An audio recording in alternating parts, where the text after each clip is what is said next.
Hey guys, welcome back. It's Garden Angel or Guardian Angel, whichever you prefer. I'm back with some Secrets Untold by Legend X Games, right here.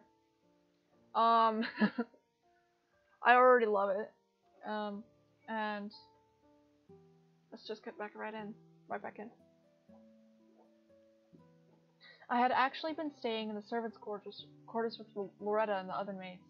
Having no last name left me with no status in Aria, so by default, King Rory thought it best I start at the bottom. I finally had time to be alone with my thoughts, and maybe that wasn't the best thing. I would be clean in just a few short days. Was I ready for that kind of responsibility? Being with Balder was everything that I had ever dreamed of. Finally, I was moving up from my servant status to be at the top with my best friend. I should have been happy, but I doubted my position. What qualified me to be a good leader? Love?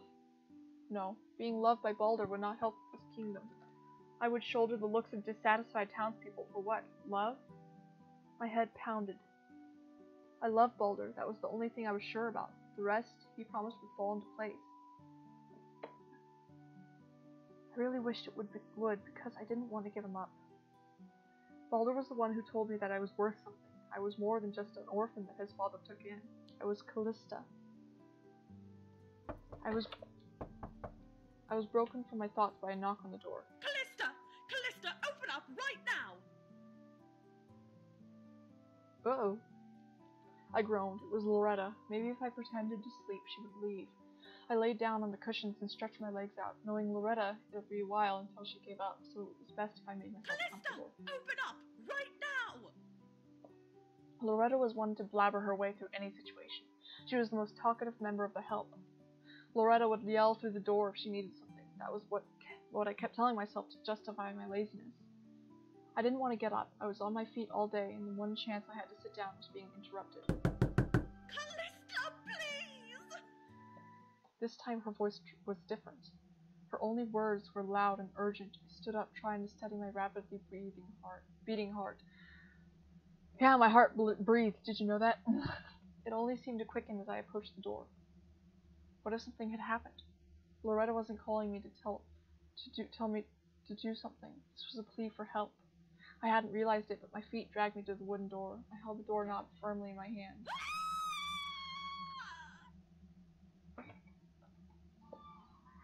Wow. And it was all the alarm. Dun dun dun!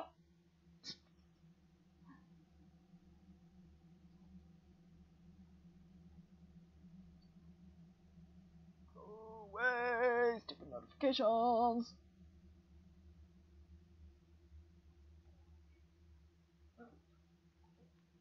Any thoughts I had of opening the door were gone once I heard the ear-piercing scream. Was that Loretta? My free hand flew up to my mouth. The other slid down the doorknob. My palms were wet with sweat. I took a few steps back. Was Loretta dead? A pang of guilt rushed through my body. If I had opened the door, could I have stopped whatever was happening, or would I have just walked into more danger? I would have saved. Loretta may have been annoying, but she was the closest thing I had to a mother. If I ever lost her, I don't know what I would do. I bit my lip, trying to hold back my tears. I hoped that she was fine. Right now, I didn't have time to stand here and contemplate things. Something was seriously wrong. I needed to formulate a plan, and quickly. I'm gonna open the door. As I reached out for the doorknob, I heard a low growl behind me. You can't really be that stupid, can you? There's an assassin after you and you're just gonna walk right into him? I whipped around to face the man clad in What the? I stumbled a few feet backwards, trying to distance myself from the stranger, who only shook his head and rolled his eyes. Who the hell are you? And how did you get in here? There really isn't time for questions. Okay. He was silenced by the rattling of the doorknob. Before I could utter a single word, his hand flipped to my mouth. I struggled to escape his grasp, but it was no use. He was a lot stronger than I was. Keep your voice down. Do not make a sound. If he finds you, he will kill you. I promise to explain everything as soon as he's gone. I decided to comply with his orders. If he was right, I was in a lot of trouble. Maybe it was my paranoia speaking, but I thought I knew the exact reason for the sudden intrusion. There was a surprising amount of opposition of me being Queen of Vestus.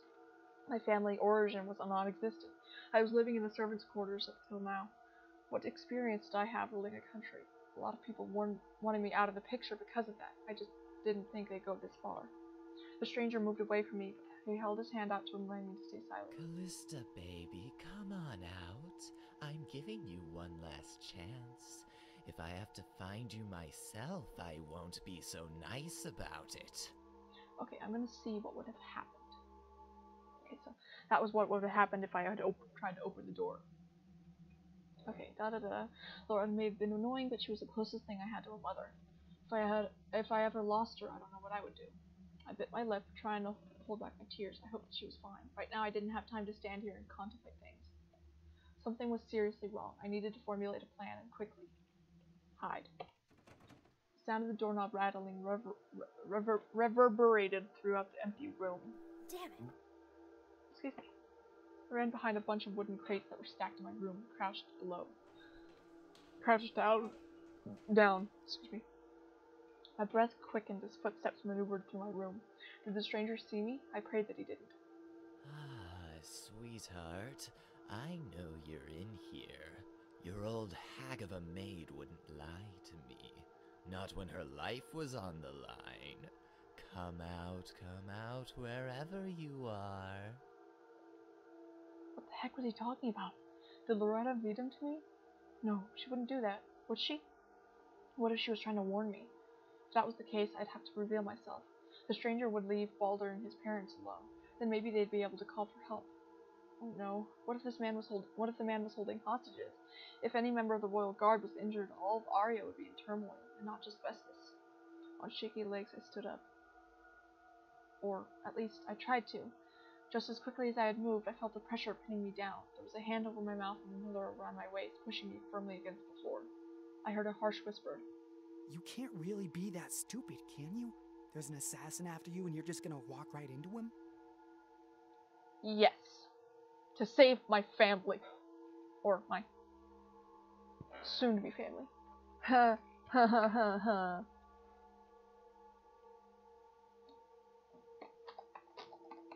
Oh no, what if the man was holding hostages?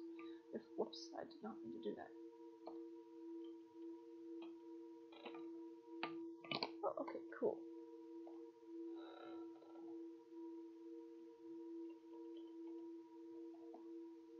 I looked up at the man clad in black. He removed his hand from my mouth and put a finger to his lips, signaling for me to remain quiet. But I had questions before I could comply with his orders. In as low of a voice as I could muster, I asked, Who the heck are you? His answer was so low that I had to strain my ears to hear him. There really isn't time for questions. Do not make a sound. If he finds you, he will kill you. I promise to explain as soon as that man is gone. I decided to comply with his orders. If he was right, I was in a lot of trouble. Maybe it was my paranoia speaking, but I thought I knew the exact reason for the sudden intrusion. There was a surprising amount of opposition to me becoming Queen of Vestas. My family origin was non-existent. I was living in the servants' quarters up until now. What experience did I have ruling your country? How much you want to bet she's actually the daughter of like a really rich noble family that's like dead or something, and she was the only one that survived or something like that? I don't know. Who knows? A lot of people wanted me out of the picture because of that. I just didn't think they'd go this far. The stranger moved away from me, but he held his hand out to remind me to stay silent. Callista, baby, come on out. I'm giving you one last chance. If I have to find you myself, I won't be so nice about it. I began to breathe faster than I ever thought possible. The room was spinning and I couldn't focus on a single thing. I felt like I would vomit at any moment. All the while, the stranger seemed unperturbed. I thought we'd be able to evade this guy, but I guess I'll have to take more drastic measures. Try to calm down and keep your voice down. I'm gonna run out and distract him. Stay put. I didn't have time to answer because the stranger had already lunged toward the intruder. His movements were swift, and if I had blinked, I would have missed him. I had a bad feeling about this. What the heck was this guy doing? The stranger drew his sword and tackled my assailant to the ground. Then, as gracefully as he could, the man turned to me and spoke. You may want to cover your eyes. This won't be pretty. The stranger hovered above the assassin with the tip of his sword pressed against the man's exposed neck. Instinctively, I covered my face, but that mask didn't last for long. I didn't want to see a man murdered, but at the same time, I couldn't look away. Tell me, who's paying you to do this? The assassin didn't answer. Instead, he spit. He did. Yeah, like that. The assassin didn't answer. Instead, he spit at the stranger. It was a vulgar display. Under normal circumstances, anyone who had the gall to desecrate the castle would be imprisoned. I'm not selling out my boss. Kill me, you pathetic bastard. I'm really not kidding about covering your eyes. I'm gonna ask him one more time, and if he doesn't answer, it's off with his head. A+ with the voice acting, by the way. He took his thumb and slid it across his throat, as if to say that's what would happen to the filthy mouth assassin. Just kill me, you prick. I ain't telling you shit. Well, that's rude. My hands flew to my face. Oh man, someone was about to be murdered in my room. I leaned against the wall closest to me and shut my eyes tightly. It was either him or me. That was what I kept repeating to myself. That actually scared me. Just like that, it was over. There was a mutilated man bleeding out on my brand new rug. The poor rug. What am I gonna save? Is there a way to save the poor rug?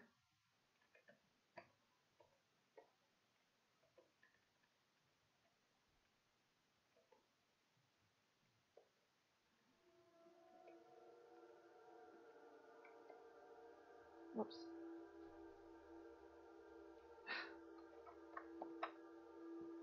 I messed everything up. Just like that, it was over. There was a mutilated man bleeding out my new rug. Yeah. I was mortified. I stared at the motionless body for a few more moments. The whole ordeal had ended just as quickly as it began. I wasn't so sure that I was thankful for the stranger's help. I was safe, but was there no other way to handle this? I keep messing up. Jeez. I knew I was being naive, but I couldn't help but wish that killing was the last resort. We have to go. Why? The mysterious stranger beckoned me. I nodded slowly and stepped forward. I looked around just to make sure that we were truly alone. Once I was sure, I began speaking. What exactly is going on? Someone really doesn't want you to be the future queen. Yeah, no, duh. He seemed to be satisfied with his own answer and advanced toward the now open door. He held onto the side of the doorframe as he peeked out of the room. The coast is clear. Come on. Wow, didn't know I was that popular. I wanted to ask him so many more questions, but if we didn't leave now, who knew what would happen? Glad you could see the humor in all this. I reached out and grabbed his arm. My questions couldn't wait.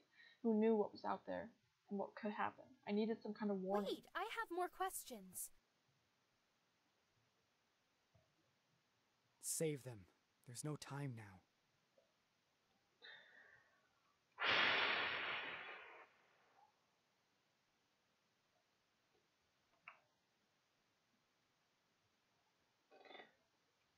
Wait, no. The man was impatient and began walking forward without me. I tried protesting, but all he did was turn his head so that I could see him roll his eyes at me, and then kept walking forward. He knew that I'd follow him like a lost puppy. I glared at his back, but quickly ran after him. It was probably smart to stay with him, since he had a sword and everything. The man stopped for a moment. He didn't so much as move a muscle, but his eyes gave him away. I'm going to end the episode here. I hope you guys enjoyed. If you did, like, comment, subscribe, share. I'll see you guys in the next one. Bye!